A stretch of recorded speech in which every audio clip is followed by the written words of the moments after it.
근데 그 유학생이 훗날 라따뚜이 마냥 독재자의 머리 위에 앉아서 한 나라의 경제정책 전체를 좌지우지하게 되는 실력자가 되고 미제스주의를 한국에 주입하게 될 확률도 몇 %일까? 김재익은 스탠퍼드 대학교에서 계량경제학 교수의 지도를 받았어. 계량경제학은 그야말로 수학과 통계와 그래프로 떡칠되어 있는 경제야.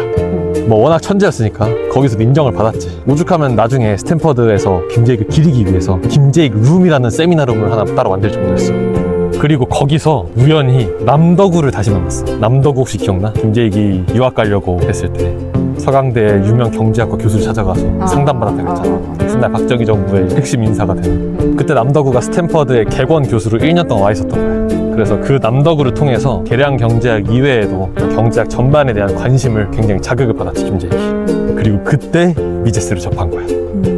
오스트리아 학파의 거두, 자유시장 경제학의 아버지, 모든 자본주의자들의 영웅, 정부의 경제 개입이 왜 항상 해로운지, 그리고 왜 자유시장에 답이 있는지를 평생에 걸쳐서 증명해버린 남자.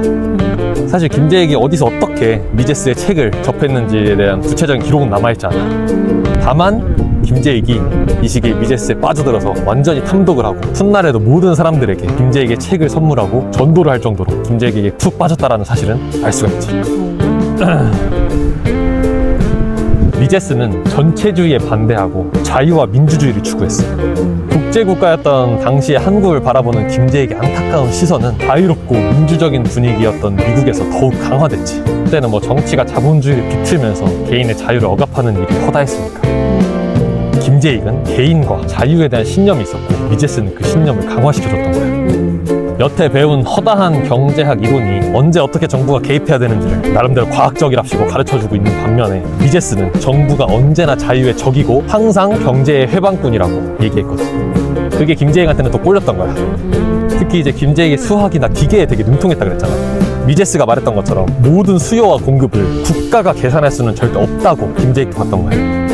계산이 불가능하다고 생각을 했던 거지. 사실 그때까지만 해도 아직 소련이 건재했고 대부분의 경제학자들도 소련이 성공할 수 있다고 믿었거든. 오직 미제스만이 가격이 없는 소련 경제는 성공할 수 없다. 왜냐면 수요와 공급을 계산해서 물량을 공급할 수가 없기 때문에 이렇게 얘기를 하고 있었다. 김재익은 기어이 미제스의 편을 든 거야. 이런 여러 가지 이유로 자유로운 사회를 위해서는 자유시장을 향한 개혁이 필요하겠다라고 김재익에게 확신이 들었던 거야.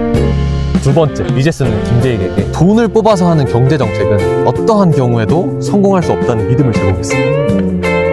당시 한국을 비롯한 대부분의 국가들은 중앙은행을 통해서 돈을 뽑아서 경제성장을 도모했거든. 어쩌면 김재익한테도 그게 당연한 상식처럼 받아들여졌을지도 몰라. 박정희 정부는 그 방법을 통해서 경제를 성장시킨 것처럼 보였고 모든 경제학 교과서에서도 그걸 당연시하고 있었을 거야. 왜냐면 그때 당시는 케인스의 세상이었거든. 케인스는 이미 죽었지만 그의 사상은 강력하게 남아서 세상의 모든 정부들을 지배하고 있었던 거야. 국가가 돈을 풀어서 경기를 살려야 된다. 국가가 돈을 푸는 행위 자체가 유효수요 창출이고 경제성장이다. 경제학자들 중에서도 케인스를 거스르는 사람은 사실 전무했어. 돈을 푸는 데 있어서 케인스와 구체적인 방법을 좀 달리할지언정 그의 기본적인 전제를 따르지 않는 사람은 아무도 없었다는 거지. 근데 그 아성에 도전한 사람이 바로 미제스야. 미제스는 케인스에게 절대 동의할 수가 없었고 자신의 그 지독하게 비주류적이었던 사상을 계속 확성기에내고 얘기하고 살았어.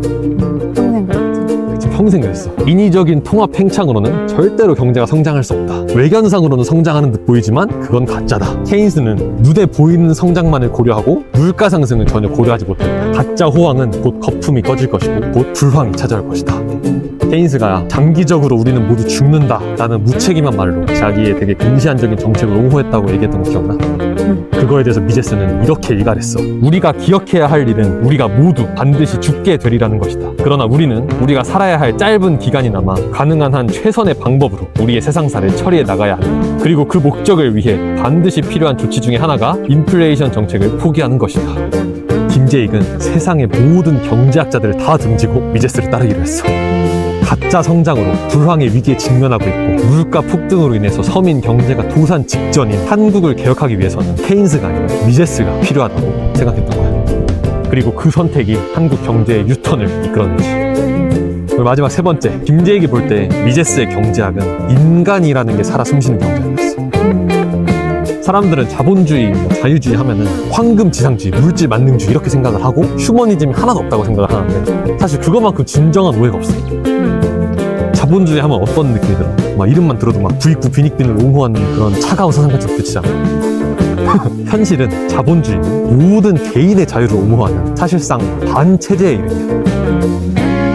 체제가 아니라 자유. 누구도 다른 일을 지배하려 하지 않고 다른 이들의 삶과 그 운명에 간섭하려 하지 않는다. 설사 그것이 정부라고 할지라도 인간에게는 모두 욕망이라는 게 있고 그것은 법과 정의의 한도 내에서 정직하게 표출되어야 한다. 정부가 그 욕망을 컨트롤할 수는 없다. 자유로운 사회에서는 모든 사람들이 상호 이익 증진과 협력 그리고 경쟁을 통해서 국부를 성장시킬 것이고 평화를 일으켜낼 것이다. 정부는 어떤 위대한 성취도 이뤄낼 수 없다. 오직 자유로운 개인들 그리고 자발적인 공동체들만이 그것들을 이뤄낼 수 있다. 이 믿음이 곧 자본주의, 자유주의란 말이야. 당장에 미제스의 오스트리아파를 제외한 다른 경제학들에는 각기 다른 주관적인 가치를 품은 창의적인 개인들에 대한 고려가 전혀 없어. 왜? 걔들은 숫자 노름하기 바쁘거든. 걔들의 눈에 그냥 모든 사람들은 통계와 그래프 속에 예속되어 있는 엑스트라 A에 불과한 거야. 그래서 시장이라는 게 과정이고 경쟁과 혁신과 변화의 연속이라는 거를 인지하지 못했던 거지. 이렇게 되면 정부 개입을 용할 수밖에 없거든.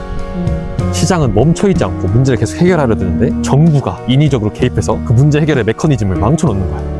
인간에 대한 믿음이 있었던 김재익은 이때까지 배웠던 모든 경제학을 손절하고 미제스에게 올인하지 않을 수 없었던 거야.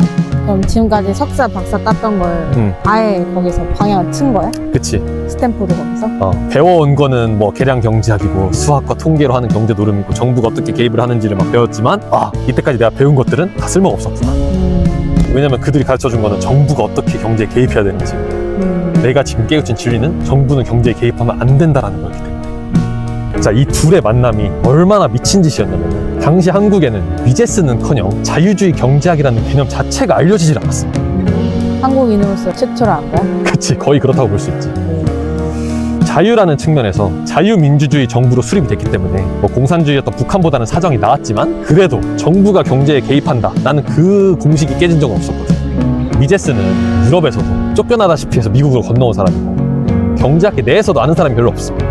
그 몇 안 되는 미제스를 아는 사람들도 그냥 케인스를 부정하는 헛소리나 해대는 노인네 이렇게 취급을 했단 말이야. 미제스가 워낙에 대세를 거스르는 인물이었다 보니까 왕따는 왕따대로 살았고 심지어는 자기 아꼈던 제자들까지도 다 케인스 쪽으로 배신해버리는 그런 수모까지 맛봤던 사람이었어. 평생을 대학에서 봉급을 받는 정규 교수로 임용돼 본 적조차 없어. 김재익이 스탠퍼드에 온 게 1970년이고 미제스가 죽은 게 1973년이야. 살아있었네? 그치? 지칠 대로 지치고 고독했던 말년을 보내고 있을 즈음에 김재익이 미제스를 접해보는 거지. 자, 정부 주도의 강력 경제 개발 중인 개발도상국의 어느 한 유학생이 그 왕따 미제스를 읽게 될 확률은 몇 %일까? 유망한 천재였던 그 유학생이 자기가 이때까지 배워왔던 경제 상식들을 다 버리고 이단이나 다름없었던 미제스를 자신의 스승으로 받아들이게 될 확률도 몇 %일까?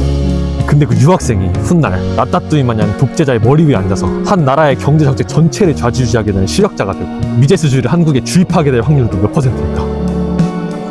미제스가 말년에 이렇게 한번 회고를 한 적이 있어. 35년 전 내가 자유주의라는 이름으로 알려졌던 사회철학의 사상과 원리를 제시하려고 했을 때 나는 유럽의 민족들이 채택했던 정책이 명백하게 이끌고 갈 임박한 재앙을 나의 설명으로 막아낼 수 있다는 부질없는 희망에 빠졌던 것이 아니다. 내가 이루길 원했던 것은 소수의 사려 깊은 사람들에게 고전적 자유주의의 지향점에 대해서 알려줄 기회를 제공하는 것이었고 그럼으로써 다가오는 붕괴 이후 자유의 정신을 부활시킬 길을 닦아주려는 것이었다. 어때? 기적이라고밖에 할 수 없지. 미제스가 평생을 그렇게 분투를 했던 것은 김재익을 위해서였던 거야. 그 한 사람을 위해서 그렇게 평생을 싸웠던 거야. 사실 근데 김재익이 미제스를 진정으로 받아들이기 위해서는 그 이론에 대한 동의만으로는 힘들어. 미제스의 용기와 인내심까지도 받아들여야 했던 거야.